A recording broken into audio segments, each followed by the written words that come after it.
thought I would do kind of an in-depth dive about cutting. I'm going to call this a blind mortise. In this case, I'm cutting a 3/4 by 3.5 by 1 inch deep blind mortise. So I'm just going to kind of go into the techniques that I use to do this quickly and accurately. And in the case of this one, I don't even have the tenon to fit with it yet. So I'm going to always, when you have to work blind, in this case also blind, meaning you're not seeing the other side, but also blind in the fact I don't have the matching part yet. I'm always advocate running a little bit on the thin side, making sure everything's still a little bit on the tight side too. Okay, so let's get started. So I've laid out my cut, and I deliberately made it a tiny bit small. And I always try to do mortises by chisels that I own. In this case, this is a 3/4 inch. That would be 19 millimeter to the rest of the world, but here in Imperial land, that's 3/4 of an inch. First thing I do is take my chisel, and I don't normally mark it with a pencil, but I did for the sake of the camera. Take my chisel, and I actually make a good divot all the way around. And on the long sides, and you gotta be careful with this, especially in really soft woods, I take in my knife lines, take a wider chisel. This is about the widest one I have without getting a slick out. And I just kind of really deepen those lines for my first pass. Now, what I'm going to do, and try to do this without blocking the camera. I guess I'll do it right-handed. I'm going to, I just go and I very carefully chop along my lines. And I mean very carefully the first pass. Probably better to do this bevel down the first pass so it's not digging too deep. Once you've done that, just take and very carefully clean out your waste. When you're done, you should have something that almost looks like a hinge route. Really want to spend the time here and not get in a hurry. And I've got a spot right there where the wood's going to be a little bit tricky. Yep, the wood is tricky right there. Okay, and it's good to know that too going in. If you've got a spot where the wood's going to be a little difficult, best to know it right from the get-go. There's a spot where the grain changes direction. It's going to grief me all the way down probably. But that's okay. I know now. Now, I want to just, again, mark my two ends. You shouldn't have to do your sides again.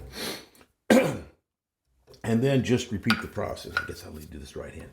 Just taking chisel, bevel up, take a straight down cut and cut it at an angle and walk your way down. Sorry, I'm not used to doing it with this hand. It takes me a little longer. And then you just take your, again, clean your waste out. Keep working your way down. You don't need special chisels for this. I do have mortise chisels, but I only use them on smaller, like 3/8 and 1/4 inch mortises where it would be easy to break a chisel doing this kind of work. A bigger one, you don't need a special chisel. If you're doing this in a narrower mortise, like a 3/8, you probably would be best with a little bit meatier chisel. Then clean your way down, and like I said, I've got some problems here. And you might have to chop all the way around if you have something like that. See if that'll free it up. Yep, there we go. And to start with, you should have a pretty clean looking bottom cut. Won't stay that way. Okay, now I'm just going to keep repeating on the way down. I'm not going to film every bit of this. As you get going down, the mortise should tighten up. It should tighten up on your chisel, and you probably feel it. And you'll have to stop and do a little bit of paring. And as I get down a little bit closer to the bottom, we'll come back and I'll talk about finishing up the cut. Okay, I'm down about 3/4 of an inch. What I typically do when I'm making these, whether I'm making 3 or making 30, I just make myself a quick little depth gauge out of any scrap, because I don't even keep them around. I just do it with a scratch gauge. So here is my 1 inch depth, my first line. My second line is the actual depth like that I'm going to set my router plane to clean the bottom of the mortise out with. You want to have about that much difference, give or take. It depends on the wood, but that's what I usually have to allow the tenon to swell and shrink without pushing itself out of the joint and undoing the glue thing. If it was a through tenon, this isn't a problem, and you just want it all the way through, and then you plane it off. But with these blind tenons, sometimes they're called Sukey tenons, but that's not a term I would embrace here because that's not exactly the truth. But you need to do that. Now I'm just going to go ahead and continue on chopping on down. Once you're getting down near the bottom, it's a little trickier. So you just take lots of little tiny short strokes. Can't really take the angle strokes quite as easily as when you're a little shallower, unless it's a really long tenon.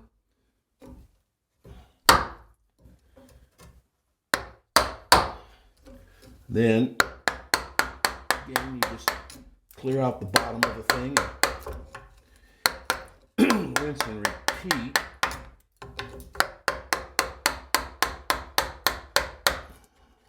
Sometimes you can get a bigger shaving out. And again, my mortise is getting a little tight on the sides for my chisel, which is good. You don't want to be slobbing out, but then I need to look, and I usually I do it with my fingers. I don't trust my eyes, but I feel a spot right here where I'm really tight. So I just kind of pare it out so my chisel doesn't catch, and then there's one right there too. And I'll just pare down real quickly. Take light little strokes. You don't want to take too much. If you're in the least bit concerned about being level and square, use a square like this on the back of your chisel to check. I don't do that anymore, but when I was learning how to do it a long time ago, I sure did. I'm pretty comfortable just kind of knowing where it is. But don't be ashamed to check it with a square. There's no harm in it. All right, so I've got a little bit further to go to my first line. So again, I'm going to chop, take another pass, get a bigger mallet here. Okay, I'm down to right almost to the bottom. I got a little high spot right in the middle. You always get those. Just take the chisel and just kind of work them out. Now I'm going to use my router plane really just to check and make sure that I'm got enough meat out. It's not working very well going that direction because it's falling off the end, but this is the only plane I have that will reach that deep. And it all looks good enough. It's not really so much about getting the bottom of it clean as it is just to make sure everything's deep enough. There's a sliver in there I don't like. Now I will just check along and make sure the sides aren't too bolused out. There's one little spot I'm going to fix. And it doesn't hurt anything if you have a wide chisel to kind of use it like a slick and square up the sides a little bit.